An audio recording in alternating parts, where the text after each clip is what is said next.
All right, so let's get into it. Today we're going to be talking about the nutrition equation. So kind of going through kind of how we set macros and um, things behind that. So let's just kind of get right into it. So we already set your macros, already filled out the form, and we did all of that fun stuff. But just knowing the why behind things and how we do things can be beneficial just from an education standpoint. So kind of how we went into creating your macros is we all know that you're in this group because you want to lose fat, probably gain muscle too, so maybe a little bit of recomposition. So with that, we know that you need to be in a caloric deficit. A caloric deficit means that you're eating calories than your body uses in a day in order to kind of maintain its current state. And the ways that you can kind of find your maintenance calories, do that a few ways. So if you are not tracking and you kind of don't have any idea what your maintenance calories would possibly be because you're not used to it, then you can kind of go off of your maintenance calories are going based off your current weight, uh, your basal metabolic rate, which is the minimum calories that you need when you are literally, if you were to just be in a coma, what your body needs in order to stay alive as you are. And then with that, we also want to take into account your physical. We ask what's below, how much are you walking? We'll take into account our NEAT, so our non-exercise activity. And then lastly, something else that most people don't know, but the thermic effect goes into figuring out your maintenance calories as well. So the foods that you eat, how they are digested is going to be like the amount of calories needed to digest said food, said micronutrient is going to be different. So all of those things are taken into account when on your maintenance calories. What we do as one-on-one coaching is we like to have kind of track your food intake, eat as you normally eat, and not kind of try not to change anything for a week or two. And then we kind of take the average calories that you're consuming in that week or two and kind of see where you're at. Where are your average calories? What is your average weight? If you're kind of maintaining over those 2 weeks, we know that those average calories are somewhere around what your maintenance calories are going to be. And from that point, we can then put you into a caloric deficit. So we like to be in a mild to moderate calorie deficit. So that's going to be like 10 to 15% deficit. So say that your maintenance calories are 1900 calories. We want to put you in a 10% deficit. We would take 1900, we would multiply that by 0.10, 10%, which is 190. So you do 190 calories, puts you at about 1710 calories to be in a 10% deficit. If you wanted to be in a 15% deficit, you do the same thing, but you'd multiply by 0.15. That puts you at around 1615 calories if your maintenance is around 1900. And maintenance calories are kind of a range. It's not like my maintenance calories are 1900 as soon as I eat over 1900. Like if I eat 1901, like I'm going to start gaining weight. Like no, it's kind of a range. Most people 200ish calories range, so maybe somewhere from 1900 to 2100 range. And like recomposition, we like to keep people on the lower end of their maintenance range. If you are really wanting to kind of put in, then maybe we'll put you at the higher end of that maintenance range. But regardless, our goal is fat loss. So we want to put you in a mild deficit of 10 to 50%. Hey, Sam, I think there's some people in the waiting room. Okay. Sorry, guys. Let me go back.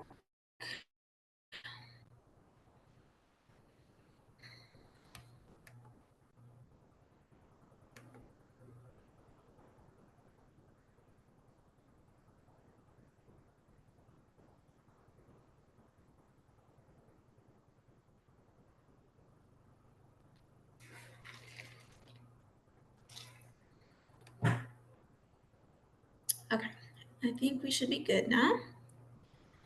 Okay, so let's get back into it. So that a calorie deficit of 10 to 15% tends to be sustainable. The next slide, but going more than like 15 risk of losing muscle mass. When we are in calorie deficit, we are in a catabolic state, meaning the goal is essentially tissue breakdown. We want to break down that fat tissue. In order to do that, we have to be in a catabolic state. So with that, that means we can also risk the loss of muscle mass as well. So going in a more aggressive fat loss phase, you can potentially risk losing more muscle mass with that. So when you consistently, when you do this consistently, like a calorie deficit, especially a mild to a moderate deficit, your body begins to use the stored energy, mostly fat, which is our goal. We don't want to, we want to maintain as much muscle mass as we possibly can, potentially even gain muscle mass during this time.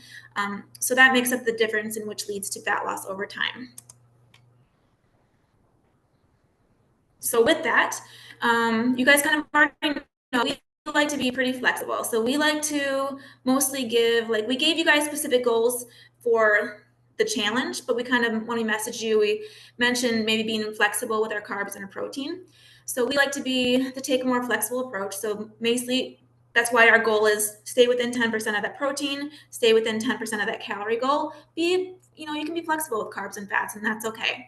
So with that, protein stays the same, whether you're in maintenance, surplus, fat loss, protein pretty much always stays close to the same.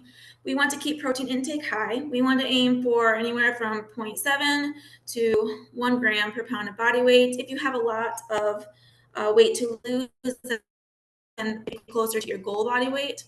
But protein preserves lean mass. It supports your recovery. It keeps you satiated, which a lot of you guys are finding that out right now. And carbs and fat can be used interchangeably for energy sources. Your body is really flexible with what it uses and what it has available. So you can use either one. That's kind of why we say you can be flexible with carbs and fats. Some people just like to be a little bit lower carb, higher fats. Some people like to be higher carb or higher carbs, vice versa. Most people kind of like to be just in the middle, which is where most people thrive, is just having a good range of fats, a good range of carbs, and then that protein kind of staying consistent. And let's see.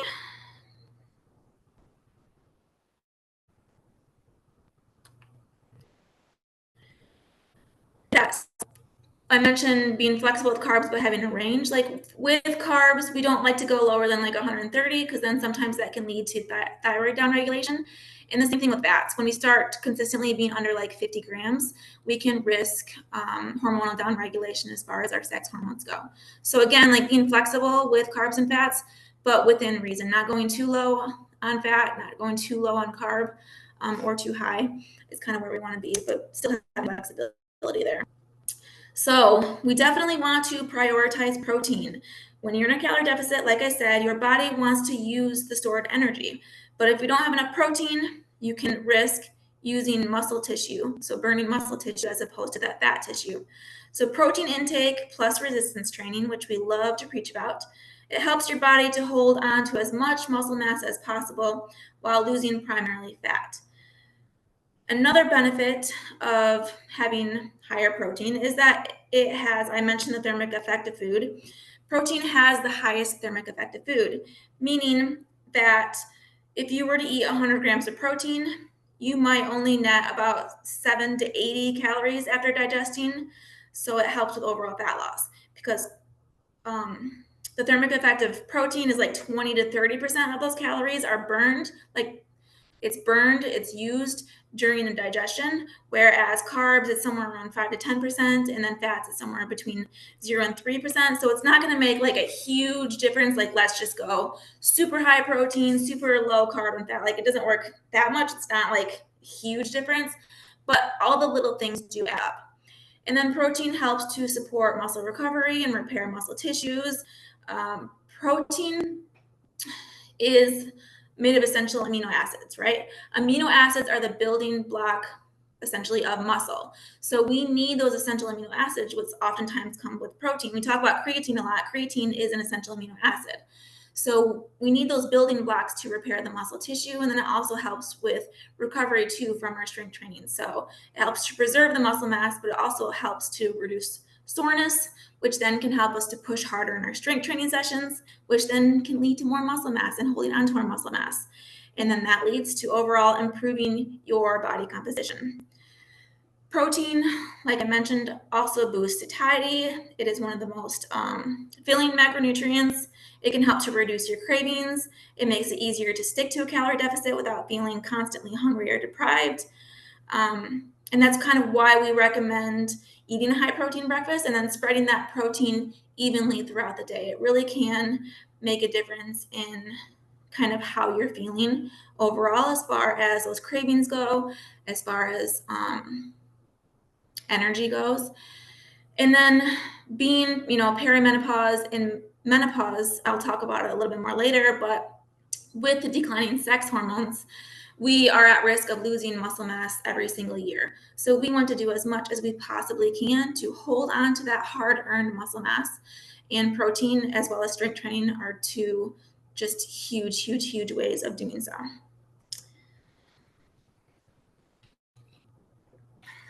So I don't love people to get into carb timing or to because oftentimes many of us tend to be perfectionists. So we tend to kind of maybe overthink things. And I want you to just first focus on being consistent with your protein. First, focus on being consistent with your calories, your fiber, your vegetable intake, like all these habits that we are stacking each week. But with that, carb timing can be very helpful and very beneficial for you as far as your workouts recovery go. So a good goal to have, once you have all these other habits, I would say dialed in first, you can kind of get more into the weeds and get more specific with kind of what you're doing as far as pre and post workout timing. But this can be very helpful. So aiming to get like 50%, 60%, even upwards of 70% of your carbs around your workout window. So that includes your pre-workout, so like 1 to 2 hours before.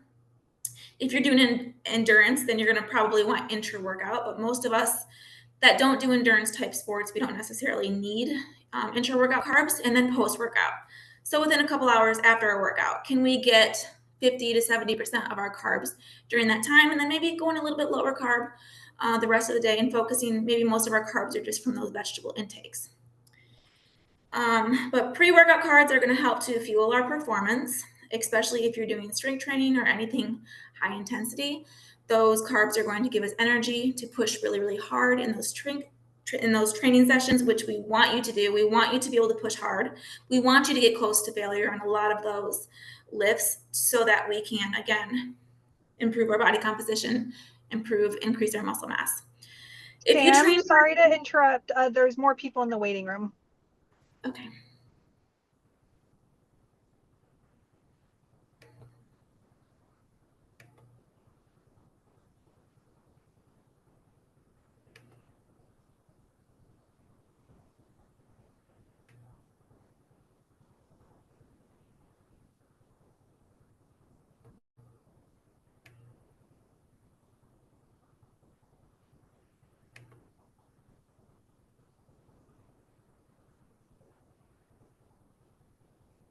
All right, are we good? Okay. So if you're used to training first thing in the morning, you don't necessarily have to eat anything before you work out, but I would challenge you to just kind of give it a try. If you work out first thing in the morning, try just getting some quick carbs. So anywhere from 20 to 30 grams of carbs, and you can easily get that from like a piece of fruit, a piece of toast with some jam, half of a bagel, those fruit pouches. You may notice a difference in how you can push during that strength training session and even how you can recover from that strength training session. So just do some trial and error to kind of figure out what works best for you. Like I said, you don't necessarily have to, but many people that are used to doing fasted type training, if they try out, again, even just a small amount, 20 to 30 grams, I mean, even just 15, it can make a difference in how you're able to kind of push in those training sessions.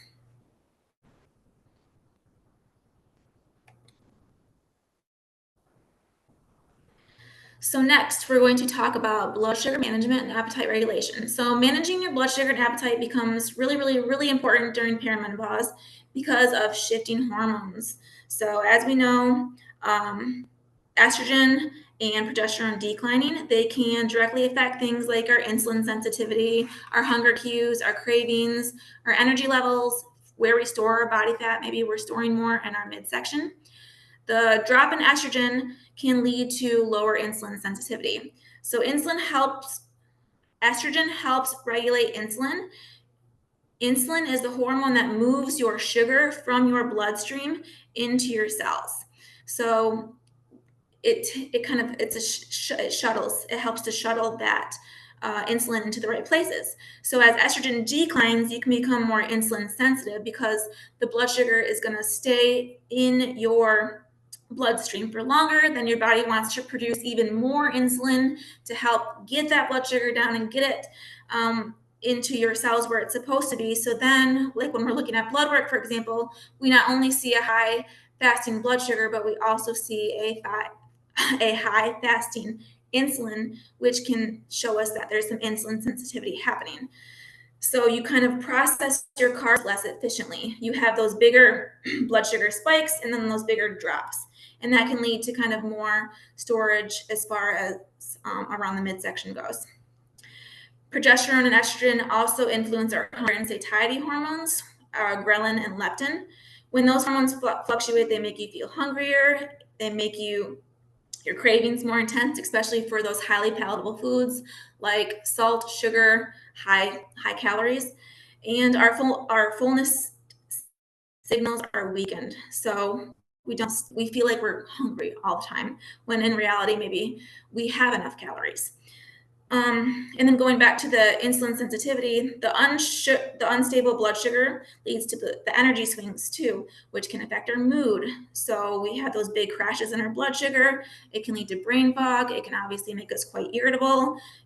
That also with the satiety and hunger hormones can increase those food cravings too, especially in the late afternoon and the evenings. So that's great, right? Fun. So much fun being perimenopause and menopause. What can we do about it? So a lot of the things that we kind of are already kind of talking about consistently. We want to make sure that we are prioritizing protein at every single meal. Protein helps to stabilize the blood sugar. It helps to reduce those post-meal crashes. So instead of having the really high blood sugar and then the small crashes, like we know when we eat, like it's going to go up. Our blood sugar is going to go up. There's no way around it. If you were to wear a continuing glucose monitor, if you eat, it's going to go up. If you have a stressful event, it's going to go up. When you train, it's going to go up. You're not going to prevent that. We want it to go up. Like that's the point. But it kind of helps to minimize. So we're kind of staying in the middle. We don't have such big, drastic ups and downs. Kind of more steady ups and downs. And protein helps with that as long as fiber and healthy fats. Both of those things are also going to help to reduce our cravings. Fiber is going to help to slow our digestion, which slows the glucose release, which can, again, affect those blood sugar swings, kind of dulling them a little bit. And then healthy fats support our hormone production and our fullness levels. So adding healthy fats, especially like avocado is a great one because it has fiber and it's a healthy fat. So adding that to your meals can be helpful. Any kind of seeds, like adding chia seeds or flax seeds to your smoothies or to your yogurt, that can be really helpful.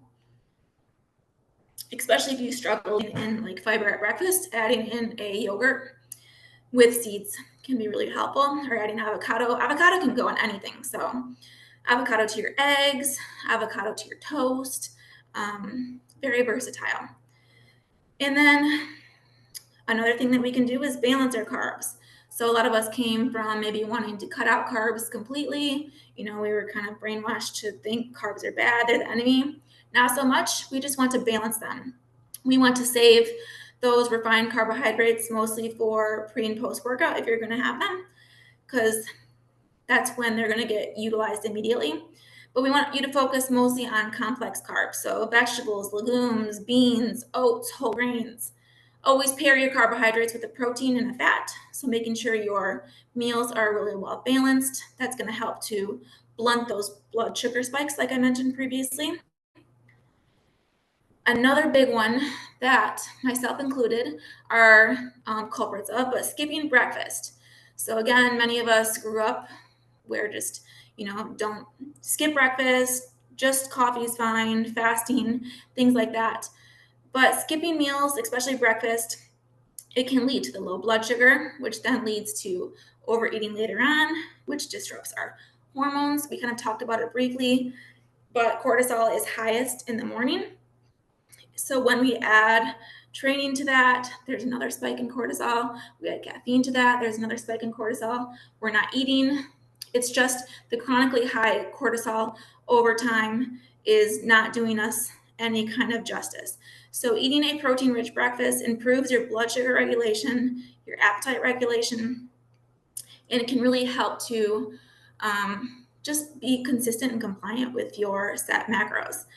If you don't eat breakfast, like maybe you're fasting until 1:00 p.m. So instead of like feeling like, okay, I have to eat breakfast, it's bad for me, I'm not eating until 1:00, don't think like you have to all of a sudden eat at 8:00 in the morning. Just make some small changes. So can you set a goal to eat your breakfast or your first meal by 10 a.m.? Like what feels realistic to you? But I challenge you to really try to get in your meal a little bit earlier. If you're not eating your breakfast before 10 a.m., I challenge you to try to do that by 10 a.m. and to really make that breakfast high in protein, like 30 to 40 grams. And then a bonus if you can add like 5 to 10 grams of fiber in there too. And just see if you notice a difference. See if it's helping with any of these things that we're kind of talking about. So another thing that's going to really help with blood sugar management is going to be moving regularly. So again, strength training, walking. Exercise improves your insulin sensitivity. So your muscles, they soak up glucose like a sponge. So when you're most likely, like when you're most active, we want that glucose to be used immediately, right? It's going to help improve our insulin sensitivity because instead of the glucose staying in our bloodstream, it's going to be soaked into our muscle cells. Instead of it staying in our bloodstream and getting stored in our fat cells or our liver cells, we want it to go to our muscle cells. So it's going to replenish those glycogen stores that you lost during your strength training session, during your run, even walking. So your muscles are a sponge for glucose. So the more active you can be, then the more beneficial that's going to be to help with any kind of insulin sensitivity. It's going to help to support your hormones, blood sugar control, as well as any age-related muscle mass loss. Another big one is managing sleep and stress. So as we know, progesterone decline can affect our sleep. It can make it really hard for us to kind of stay asleep, wake up wide awake at like 3 a.m., 2 a.m. So poor sleep is going to then increase our hunger hormones, ghrelin, and it's going to decrease our fullness hormones, our leptin. And the chronic stress, again, going back to cortisol, it's going to lead to higher cortisol. It's going to worsen our blood sugar, and that leads to the abdominal fat storage. So managing our sleep is going to be crucial. Can you get to bed the same time every day? Can you limit your screen times before bed? Can you add lip blocking glasses? Can you stop drinking caffeine after 11 a.m.? Can you, like, there's all these little things. Again, you can kind of pick and choose where to start, but things that we can play around with to help manage our sleep. Maybe we need to get on a little bit of progesterone if we're trying all these things and we're still not able to sleep. And sleep is a form of stress management. Also, the food intake that we choose to have is a form of stress management. So if we're having a lot of things like, sugar, those refined carbohydrates, if we're having a lot of caffeine, alcohol, not getting outside very much, crappy sleep, all of those things are stressors. Your calorie deficit is a stressor to your body. Your strength training sessions are a stressor to your body. Like even good stress just leads to that overall stress pool. Like we have good stresses, we have bad stresses, but too much stress is just not a great thing. We want to be able to manage it. And with that, can we control our caffeine intake? Can we control our alcohol intake? Can we get outside more often? So little things like that are really going to help to manage your stress. Your body's not going to want to change if it's in too stressed of a state. And then lastly, limiting sugary drinks, alcohol, and even fruit juices. They spike your blood sugar and they don't help with satiety. So alcohol, I'm just going to get into this briefly because it can be kind of a hard one for people to talk about. But alcohol is a toxin, like it is toxic to our body. So with that, our body, when we consume alcohol, our body wants to immediately metabolize that toxin, right? So with that, it's going to stop the metabolizing of our food. So then the food can be stored as stored in our fat cells, stored in our liver cells for later use, because your body first wants to metabolize the alcohol out of our system. So that can affect your body composition. That can affect alcohol is also going to affect your sleep. It's going to affect your blood sugar regulation, and it also affects what's called the ADH aldosterone system. So a lot of like your water balance as well as blood pressure and things like that. So not saying you need to cut out alcohol completely, but maybe putting boundaries around it, just like you are a lot of these other things like refined carbohydrates, not skipping meals, but putting boundaries around alcohol could be helpful too. So like if you're used to having 3 to 4 drinks a week, for example, can you lower it to just like 2 drinks a week? Or if you're only having 1 drink a week now, can you do 1 every other week? Just to see if you notice any difference in how you're feeling, as well as body composition changes. So again, not saying you need to cut it out completely. By all means, definitely not saying that. If you love it, it's a big part of your life. I don't want you to just cut it out, because I want this to be sustainable. But again, just challenging yourself to do a little better, put boundaries around certain things that maybe aren't giving back to us in the way that we need to give back to us right now. So next, we're going to talk about why fad diets work. So we've all done them, right? We've done keto, paleo, fasting, juice cleanses. They do work. I'm not going to lie, they oftentimes do work. Why do they work? Because they put you in a calorie deficit. So when we are cutting out entire food groups, we're naturally going to reduce our caloric intake, which is going to lead to fat loss, even if you're not tracking your food. So that might have been why those diets have worked for you in the past. They also create water loss. So when we cut carbohydrates, for example, like if we go keto, very, very low carb, we're going to lose a lot of water really, really quickly, because carbs hold water. They hold 1 gram of carb holds about 3 grams of water. So cutting your carbs is going to lead to a big drop on the scale. Doesn't necessarily mean that you're losing actual fat, but you will lose weight on the scale. In that, this could also be something that you should kind of factor in with these new macros. Maybe you're eating more carbs, like paying attention to things like fiber. Maybe your carbs are a little bit higher than normal, because fiber, we need, in order to get fiber in, you have to eat carbohydrates, right? Because carbs have fiber. So maybe your carbs are higher than normal. So with that, the first couple weeks that you start with the higher carb intake, you may see a higher number on the scale or no changes on the scale. And that could simply just be because you are having more carbohydrates than you're used to. So that's kind of why you saw us mention in the group a few times that if you're not used to eating that many carbs and all of a sudden you're eating more carbs, give it a couple weeks and then things should stabilize from that point. If after a couple weeks you're still not seeing any changes on the scale, then we'll discuss maybe we do need to change that caloric intake or increase our consistency. But that can affect what the scale says based on how many carbohydrates you have, because carbohydrates hold water. That's why you see, like, when bodybuilders get ready for a show, for example, they'll cut carbs out like the week leading up to it. They'll go really low carb, but then the day before and the day of their show, they'll eat a ton of carbohydrates because they want their muscles to look full. So they start looking flat and not very good until you introduce those carbohydrates, and then that's going to help to fill our muscles with water, because carbs equal water, and the water is going to make our muscles look more full. So just kind of the why behind that. So other reasons that it worked is strict rules. We're humans. We love things to be simple. Even though nothing is truly really simple, nothing is really black or white. We love rules. But with that, rules tend to not help us long term. So we like clear yes and no food lists because it helps with decision fatigue. When choices are limited, we tend to not eat as much. But how long does it last? We've already seen many of you encounter, it's your birthday, so you want to go out to a dinner. Anniversary, you want to go out to a dinner. Friends in town, you're going to a friend's house to eat. Things are going to come up in life, and having these strict rules just aren't going to be beneficial long term, because then what happens? So we have to go out to eat.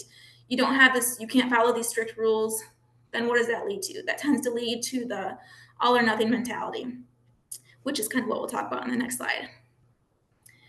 And then another reason that diets tend to work is because of the initial motivation novelty effect. We love dopamine, right? New diets create a big burst of dopamine. They get us super motivated. They get us excited. So you're more likely to follow those rules for the first few weeks. But again, then what? So why fad diets don't tend to work long term? They're too restrictive. Eliminating your favorite foods, it leads to cravings, it leads to frustrations, it leads to the all or nothing thinking. So maybe wanting to restrict and then have periods of overeating where you're kind of overindulging on all of those things that you were trying to not eat previously. The more that we tell ourselves that we can't have things, the more that we want those things. Just like kids, right? When you tell a kid they can't have something, they're going to be hyper fixated on that thing until they get it. Even if they weren't even going to initially have a thought about it, mentioning that they can't have it, it makes them want it even more as a human being. It's unsustainable for real life. Like I mentioned, social events are going to happen. You're going to get sick. Travel, family meals, eating out, those rigid rules just aren't going to serve us. They're hard to follow long term. We want to teach you how to make this last long term. We want you to be able to learn how to adjust your plan and adjust your day so that if something does come up and you have a social event to go to, how can you still hit those calorie goals or get close enough to those calorie goals to just, let it be and then just kind of get back on track the other day. So again, not having the all or nothing thinking. It doesn't have to be one way or the other. We can still do our best and we can plan accordingly without having to just say screw it. Lack of education. When just to lose weight, you don't necessarily have to learn how to eat flexibly or sustainably. That's why for many people, it's not necessarily the diet that's hard.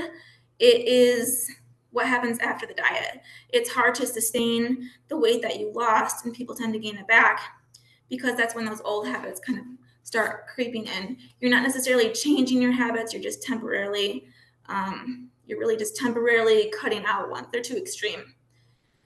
Other reasons that fad diets don't work long term is extreme dieting can lead to a reduction in your metabolism. So our metabolism adapts to whatever you give it. So if you are chronically dieting for an extended period of time, your metabolism is smart. It's going to adapt accordingly. It's going to make you move less. It's going to make you fidget less. It's going to less just things that you don't necessarily notice. You're going to have less energy to do that. Your body's going to slow down. It's going to slow down your thyroid function. It's going to eventually slow down your sex hormones. Your body is super smart. So eventually those quote unquote dieting, those 1,200 calorie dieting numbers are soon going to be your maintenance. And we definitely don't want that. So extreme dieting can lead to a reduced metabolism. It can increase your hunger hormones. It can mess with your mood and focus. Like I said, it can eventually long-term lead to the reduction in your sex hormones, as well as your thyroid function, which, as we already mentioned, the reduction of those things can make those hunger hormones increase. It can eventually lead to fat storage around the abdomen. It can affect our sleep. It can lead to insulin sensitivity. So, and more importantly, it leads to burnout, fatigue, and eventually just quitting. And then lastly, fad diets don't work long term because they promote quick fixes, not sustainable lifestyle changes. It kind of damages your relationship with your food, sometimes your relationship with your body, and it's just not sustainable. And we are all about being sustainable. We are all about, obviously, we want you to be consistent, but we want you to be flexible. Like, that's how you can be consistent, is by learning how to be flexible with your goals, with yourself, your current, like what's going on in your life. Different stages of life are going to bring different seasons. Sometimes you're going to be able to push harder and be more specific and more dialed in to certain habits. Other times of your life, not so much. We just have to focus on the basics, like get enough sleep, get enough water.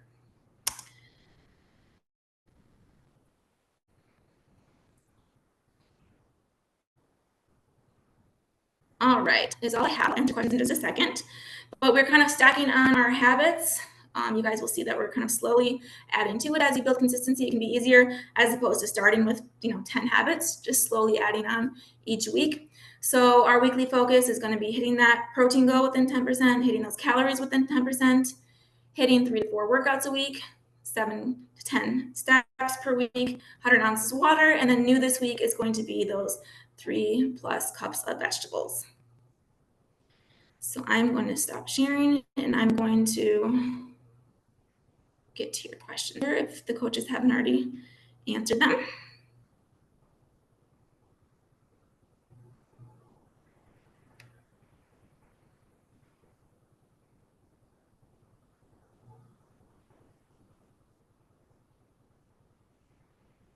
Sam, there wasn't any questions in the group about your presentation. Oh, okay. Yeah. Were you guys not able to hear me like the whole time or what? No, we could hear you. It was a little, it just kind of sounded like the Wi-Fi might have been going out a little bit, but it came back. It was like after 5-10 minutes, it was good. Okay. Oh, sorry about that. Not anything you can Okay, well, is there anything that you guys want to expand upon? Anything, does anybody have any questions? Anything you're struggling with? Anything that we can do for you?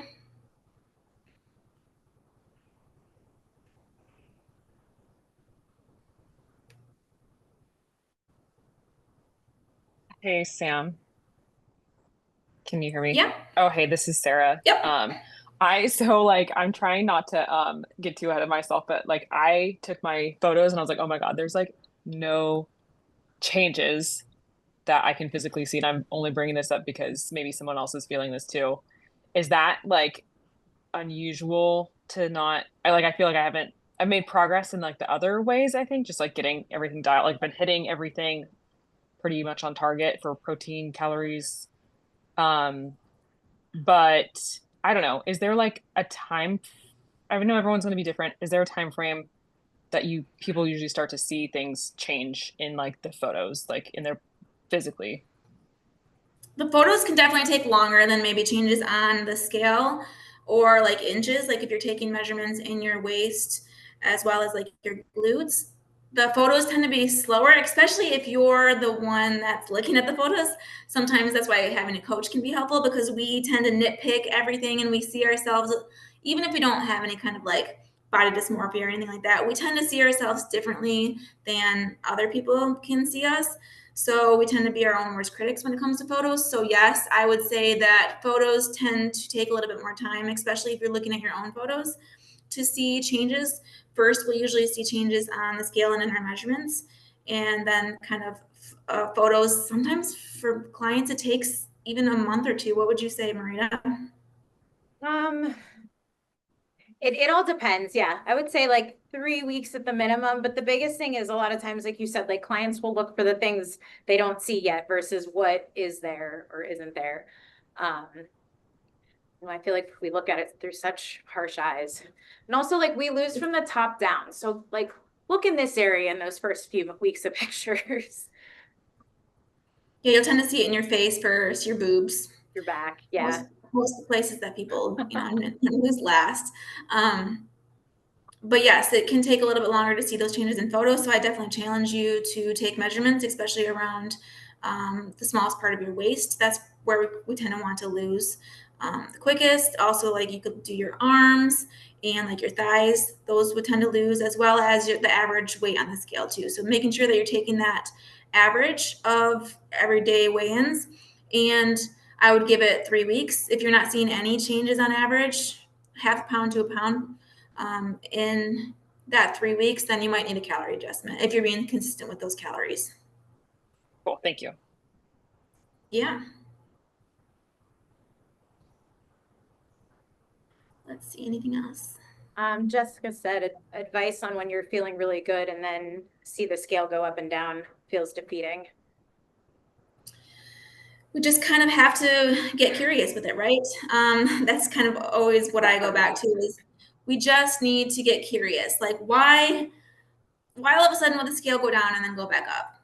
If you're still eating in a calorie deficit, do you think it's really because you're gaining fat?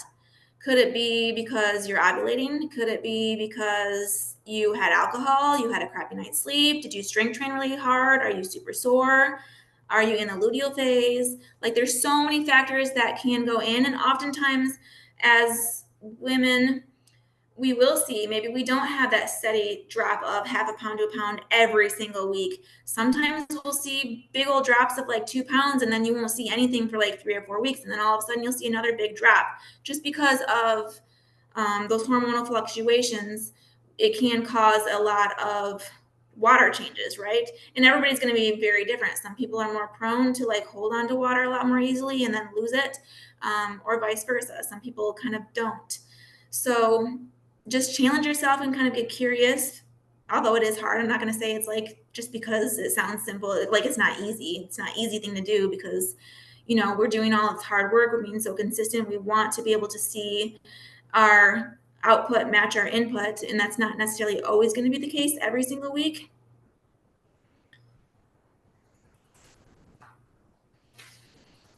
Do you have anything to add to that, Marina? I think, like you said, getting curious, but from the mindset standpoint, like, what does that say about, like, what story are you telling yourself when you see that scale go up and down?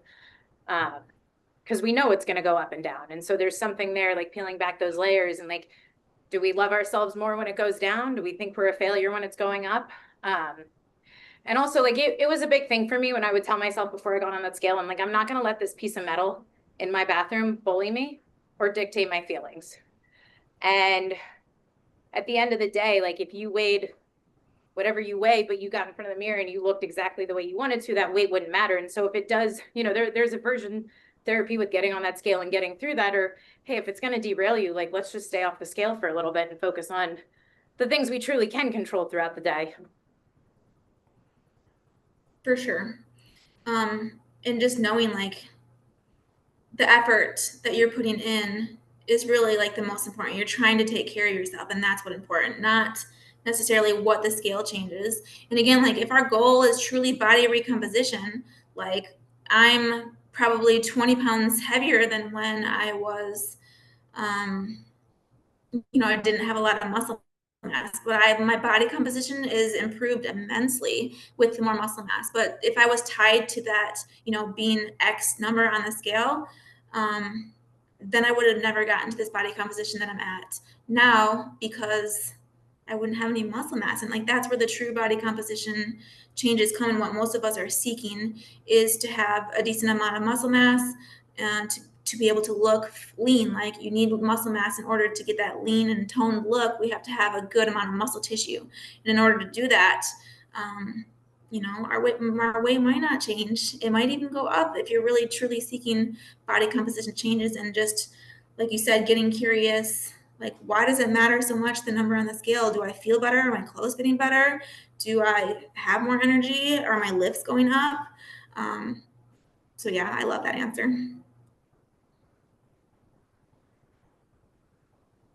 Stephanie said, I recently did a very low calorie diet and had immediate weight loss and felt really good, especially loved seeing the changes in my body. I'm feeling like I'm eating so much more and I have not seen any changes yet. And then I asked, did you see results with that low cal diet? She messaged me on the side, so I was messaging her back about that. But whatever you'd like to say. So, was that sustainable for you? Was that that low calorie deficit, not lifting, like was that sustainable for you? Or like how long were you able to maintain that? Like why are you kind of trying something different now? Most I mean, I would guess that maybe it didn't work long term. That's what So she kind of said. giving it time. And again, this isn't easy. Like it sounds simple, but it's certainly not easy because I've been there. I've done that. I've had the eating disorders. Like I've been through it all. But like it didn't work for you. So like, what can we try differently? And we have to be able to give it time, right? If you're wanting to put on muscle mass, like that's going to take time, especially if you're trying to lose body fat at the same time. And if your body is really used to super low calories, super low carbohydrates, it might take a little bit more time for your body to be able to adapt to a higher intake. Like if it feels too challenging to meet the calories that we gave you, can you kind of go up by 100 every 2 to 3 weeks and kind of just make slow changes in that way so that mentally you can kind of wrap your head around that. So as opposed to, again, making, if it feels like a really, really big change to, I don't know, if we're giving you 300 more calories on average than maybe what you felt like you were doing consistently before or were doing consistently before, then kind of can you slowly work your way up to the goal that we gave you to give your mind as well as your body and your digestion and things like that time to adapt. Yeah, I think that it's so common for women to set their calorie intake really low, and they're able to do that maybe 5 days out of the week. And then they have 2 days that are higher calorie, not necessarily more food, but they're eating maybe more calorically dense foods. So it might feel like they're not eating a lot, but calorie wise, they're eating a significant amount. I think which can easily happen to all of us, especially if we're not like tracking everything we're eating. So then we get to where we're low energy, we're not used to a lot of food volume in our bellies. And so then, and we're also not seeing results, right? So it's kind of like the perfect storm of feeling like you're working really hard, but not seeing any results for your hard work. So then when you do these habits where maybe we're bringing your calorie intake up on those 5 days a week, but if you look at the 7 days a week, we're actually lower, but we're also eating a lot more volume because we're increasing protein, we're increasing fiber, we're getting more vegetables, we're getting more water. And so it might feel like a lot more food and it might feel like you're not going to make progress. But if you give that time, then you're going to have more energy. You're going to be able to give more to your workouts. And also you'll end up being at a lower average calorie intake. So over time that is going to yield results. But yeah, it's not overnight. And when we slash calories really quickly, we lose hydration. So I think you get that instant validation when you do slash calories really quickly. It's like you lose some water weight, you might lose some inflammation, but then what happened? What happened 3 months in? Are you able to stick with that? So I think that's a huge, really, really common thing that we see. And that's where a lot of women get scared, I think, and fearful that it's not going to work. But you do have to put in time. Like fat loss takes time. And in order to lose a significant amount of fat, that's going to take more time. So you might be able to lose 3 to 4 pounds really quickly, and then you struggle to push past that. And that's what we really want to work through in this group is how can you sustainably lose body fat and keep it off too. And you also have to think about like all of these habits, like we're working on quite a few habits at once, right? In one-on-one coaching, maybe we would do them a little bit slower. But like if you're not used to, like we gave you your protein goal and you're not used to eating nearly this much protein, so you're upping your protein goal. We're telling you to get 100 ounces of water. Maybe you weren't anywhere near that before, and now you're getting 100 ounces of water. We're getting in more vegetables and fiber. So like maybe your fiber was super low before and you didn't realize it. And now you're aiming to get, 25 grams of fiber a day. Like We're all of lifting those, also. and lifting too. Like if you're adding lifting, like maybe you're only lifting twice a week, maybe you upped it to 4 or even 3 times a week. All of those things are going to cause water fluctuations as well. Like the more water in our digestive system, more water in our cells, more carbs from the fiber is going to lead to, again, more water. So again, inflammation from lifting. yeah, all of these things are going to cause an increase on the scale, and even the protein too. It can affect our digestion temporarily, which can lead to water fluctuations, which don't always correlate right away on the scale. So you're making all of these wonderful, amazing changes, but you might not notice a change directly on the scale because of it, because it's just so many changes that really do affect a lot of different variables as far as water fluctuations go in our body. A lot of great changes, but nevertheless, there's still changes that your body is You're trying to work through and adapt to. Yes, you're not going to get that initial validation on the scale because a lot of these things are bringing hydration up. And then if you add training, that's going to bring inflammation into it. So the scale, it might go up 5 pounds, honestly. That doesn't mean you're not losing body fat. And I think another factor too, Sam, is that it's hard to be objective with it too, because if you're eating more fiber, you're eating more vegetables, you're drinking more water, you're eating more protein, you are going to be really satiated. So not only is the scale maybe going up, but now you're also maybe feeling full when you weren't before. And these are all really good things, and part of why fat loss can be sustainable, but it might make it feel like you're doing the wrong things initially, when these are the things that make it, one, way easier to adhere to a calorie deficit long term, and two, you feel a lot better doing it. But that validation from the scale, it might take 3 to 4 weeks for you to really see that And like happen. you said, you might initially feel a little bit fluffier, more bloated and inflamed. Protein can cause a little bit of bloating initially if you're increasing that. Increased water can cause a little bit of bloating.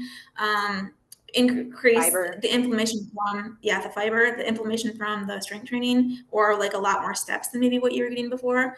Like all of those things can temporarily lead to maybe again a little bit more bloating, a little bit more water fluctuations. It just takes time for your body to adapt. Eventually, you're going to feel the benefits of it, even maybe more so than what you're doing. Like a lot of you are already seeing the benefits. Like you're seeing your energy changes, maybe you're seeing digestion improvements. It's just going to take a little bit more time to see that validation on the scale and those measurements, and even in just like how you're feeling overall in your body.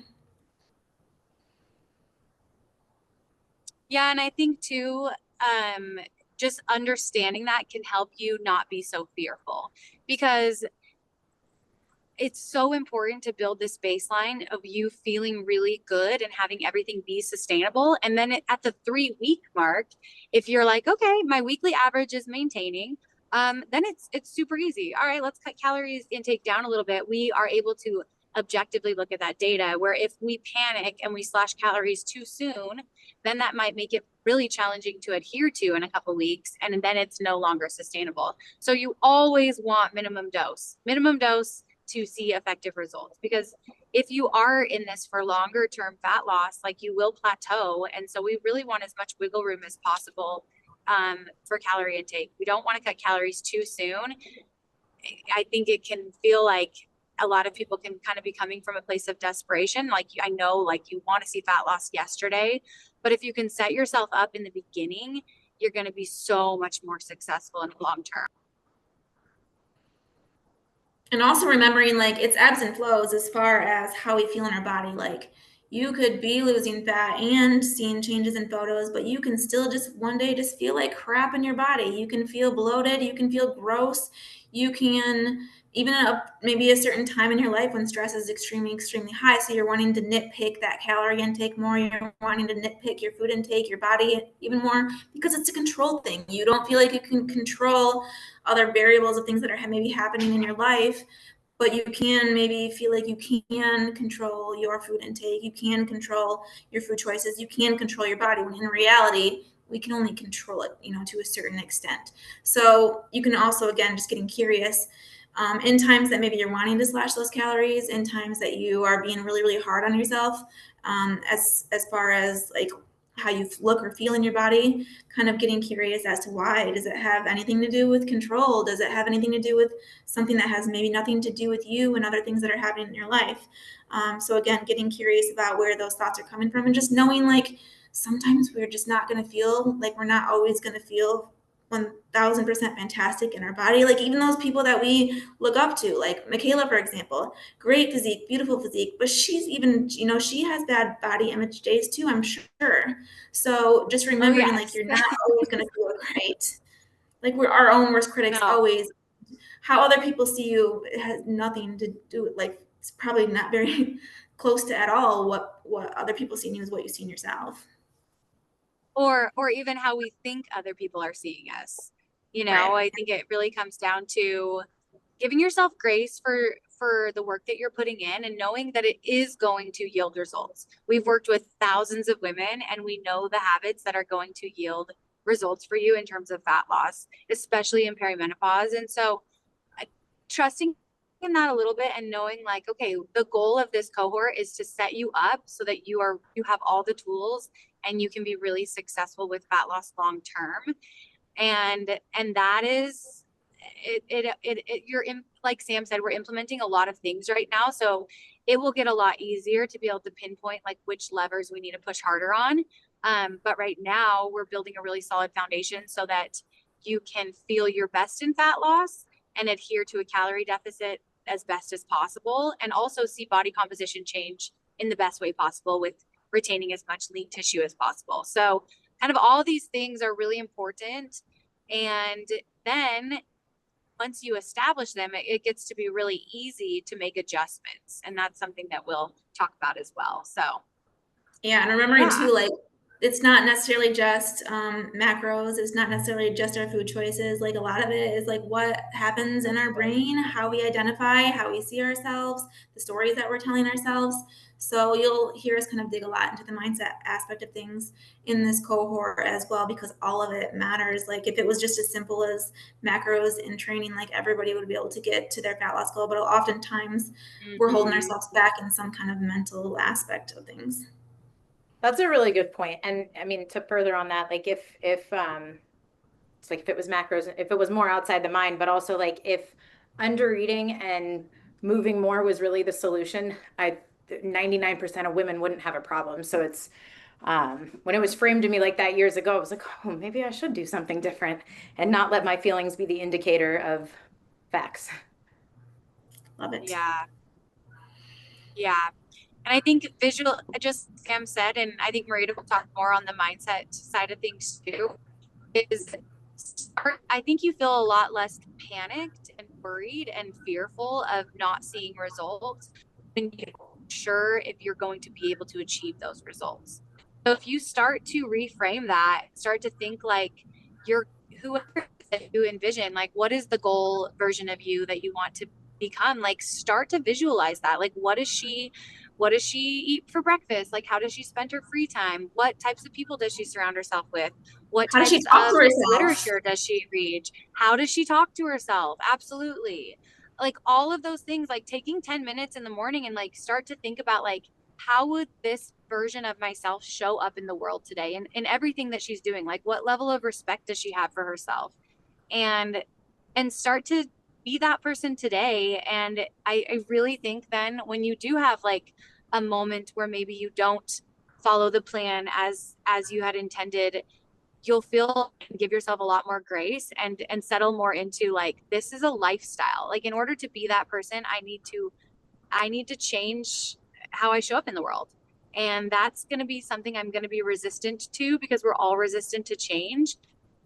You can be that person and keep the results that you have. So like instead of thinking I need to do something really extreme right now to get those results, it's like subtle shifts are going to change so much and yield fat loss, but also help you become that person that shows up for herself and keeps commitments to herself and is willing to be flexible and problem solve and give herself grace when needed, because life ebbs and flows too. So yeah, I think we'll get more into the mindset side of things next week, but it's really is an important part of everything, I think, too. Well, thank you, ladies, for joining. If you have any questions, any roadblocks, any ways we can celebrate you, please let us know in the group because we love the interaction. We love to help where we can. We love to celebrate where we can. Yeah, I hope you all have a great week. And if you are in the Utah area, we are doing a community retreat this Friday, and we would love to see you there. All the details for that, I believe, are like on our Instagram and things like that. Yeah, or if you have any linked. questions, what was that? Yes. I was just going to say they're linked on my Instagram profile. And I think we only have like 6 tickets left, but I was going to say we are also launching Hungry Fitness merch on Sunday, likely. If not Sunday, it will be next week. So we wanted something that could kind of we're doing obviously an in-person community event, but our online community is so amazing. So I wanted to get everyone merch as well. So we'll have some really cute Hungry Fitness items. If you're interested in, I'll be posting the link for those too next week. Thanks, All right. Sam. Week. Have a great week, everyone. Bye. Bye-bye.